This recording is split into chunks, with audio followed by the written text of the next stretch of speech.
Assalamualaikum dan salam sejahtera semua. Saya akan menjadi jurulatih keuangan anda sepanjang sesi kita ini. Dan topik kita pada hari ini, sesuatu yang sangat penting untuk kita semua, iaitu langkah-langkah untuk memupuk amalan berjimat cermat. Anda semua sudah bersedia? Jom kita mulakan.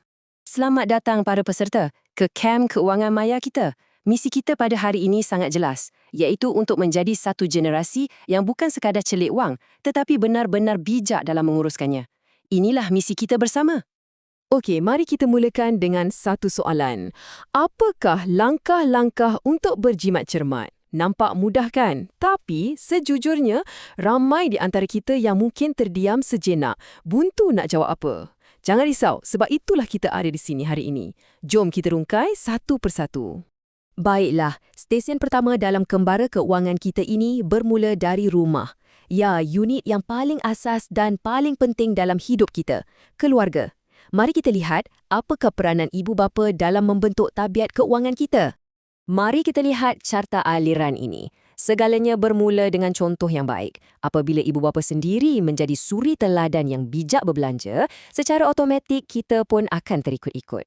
Kemudian, ia diperkukuh dengan langkah-langkah praktikal seperti mengawal pemberian wang saku, menggalakkan kita menabung sejak dari kecil lagi, dan yang paling menarik, melibatkan kita dalam perbincangan bajet keluarga. Bayangkan, bila kita diajak berbincang tentang bajet untuk beli baju raya, di situlah kita mula faham betapa berharganya setiap ringgit. Dan sudah tentulah pepatah ini sangat-sangat kena dengan topik kita. Membentuk tabiat keuangan yang baik ini samalah seperti melentur buluh. Ia perlu dimulakan semasa kita masih muda, semasa kita masih rebong dan mudah untuk dibentuk. Inilah asas yang akan mencorakkan masa depan keuangan kita nanti. Baik, selesai di stesen keluarga, kita bergerak ke stesen kedua kita, iaitu sekolah. Di sinilah tempat kita menghabiskan sebahagian besar masa kita kan? Jadi, apakah peranan institusi pendidikan dalam misi kita ini? Mari kita siasat. Sebenarnya, sekolah ada banyak cara yang sangat kreatif. Bayangkan, ilmu keuangan ini bukan lagi satu subjek yang asing, tapi ia diserapkan terus dalam subjek matematik. Contohnya, bila kita belajar mengira bajet. Atau dalam bahasa Melayu, bila kita diminta menulis karangan tentang menabung. Di luar bilik darjah pula, aktiviti macam kempen kita semula bukan sahaja ajar kita jaga alam, tapi juga macam mana nak jana pendapatan.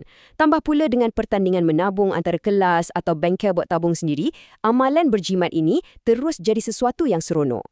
Okey, sekarang mari kita keluar sekejap dari persekitaran sekolah dan kita lihat pula bagaimana pihak swasta turut memainkan peranan mereka. Mereka ini sebenarnya rakan kongsi yang sangat penting dalam mendidik generasi muda seperti kita tentang pengurusan wang.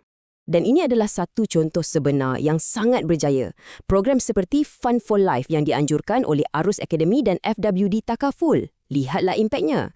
Program ini telah pun memberi pendedahan kepada lebih 123,000 pelajar di seluruh Malaysia. Kaedah mereka pun sangat bijak. Mereka menggunakan permainan, simulasi dan aktiviti interaktif yang mengubah topik keuangan yang nampak serius ini menjadi satu cabaran yang menyeronokkan.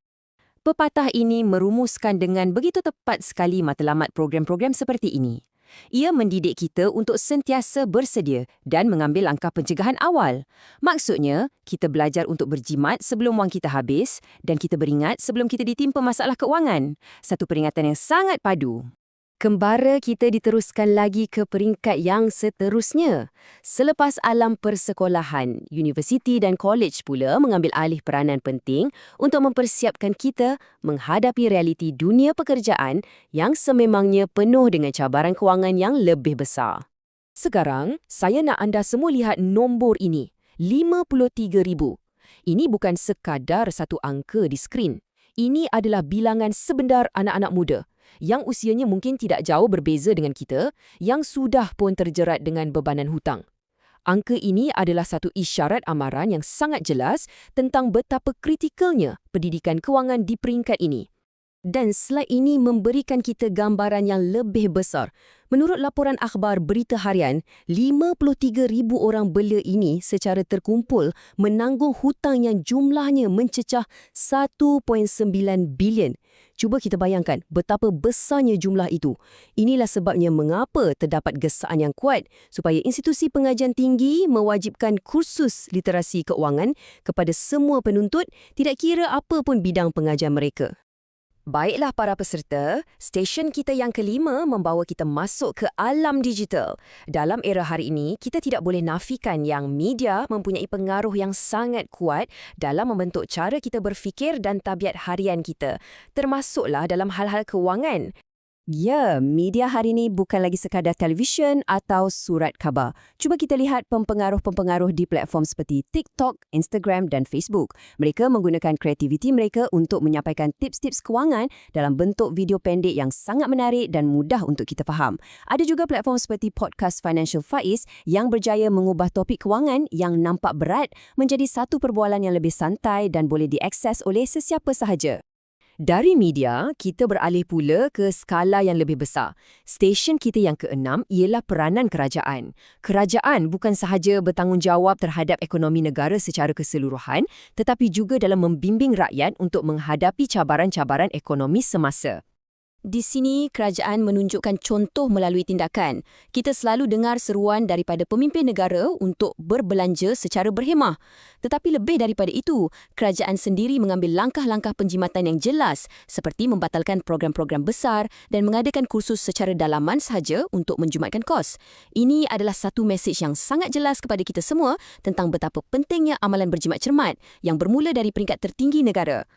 Akhirnya, kita tiba di stesen terakhir dalam kembara kita dan stesen ini adalah yang paling dekat dengan kehidupan seharian kita. Stesen ketujuh, kuasa komuniti setempat. Ini adalah bukti bahawa tindakan kecil yang dilakukan secara bersama-sama boleh membawa perubahan yang sangat besar. Ini adalah antara contoh yang paling memberi inspirasi. Lihatlah betapa hebatnya inisiatif kebun komuniti. Di Perak, pihak Masjid Bandar Universiti berjaya menanam sayur-sayuran untuk diagihkan kepada ahli karya dan penduduk setempat. Di Kuala Lumpur pula, penduduk kondominium Villa Putri bukan sahaja menanam untuk kegunaan sendiri, tetapi turut berkongsi hasilnya dengan para pekerja di sana. Inisiatif macam ini bukan sahaja dapat mengurangkan belanja dapur, tetapi yang lebih bernilai, ia dapat mengeratkan semula semangat kejiranan yang mungkin semakin pudar. Dan kejayaan program-program komuniti ini digambarkan dengan begitu sempurna sekali oleh pepatah ini, bekerjasama bagai aur dengan tebing. Apabila sebuah komuniti itu bersatu padu, mereka akan saling menyokong antara satu sama lain dan mampu mencapai matlamat hebat bersama-sama. Tahniah semua peserta! Kita telah berjaya menjelajahi ke semua 7 stesen dalam kembara kewangan kita pada hari ini. Hebat!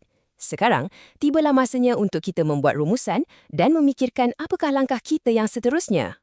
Jadi, secara ringkasnya, inilah 7 tonggak utama yang memainkan peranan dalam memupuk amalan berjimat cermat. Ia bermula daripada ibu bapa, kemudian sekolah, pihak swasta, institusi pengajian tinggi, media, kerajaan sehinggalah kepada komuniti setempat kita sendiri. Setiap pihak ini mempunyai peranan yang saling melengkapi antara satu sama lain. Kita sudah lihat peranan semua pihak di sekeliling kita. Tetapi, soalan yang paling penting di penghujung kem kita ini sebenarnya adalah untuk anda. Selepas mendengar semua ini, apakah pula peranan yang akan anda mainkan? Kita tidak perlu tunggu orang lain. Fikirkan, apakah satu langkah kecil yang akan anda ambil bermula hari ini untuk memulakan amalan berjimat cermat dalam hidup anda sendiri. Ingatlah cugan kata ini baik-baik. Ia bukan sekadar kata-kata, tetapi satu prinsip untuk kehidupan yang lebih baik. Berhemah ketika berbelanja akan membawa kepada kehidupan yang lebih terjamin dan sejahtera. Terima kasih kerana menyertai kem kewangan hari ini. Semoga anda semua berjaya dalam misi menjadi generasi bijak wang.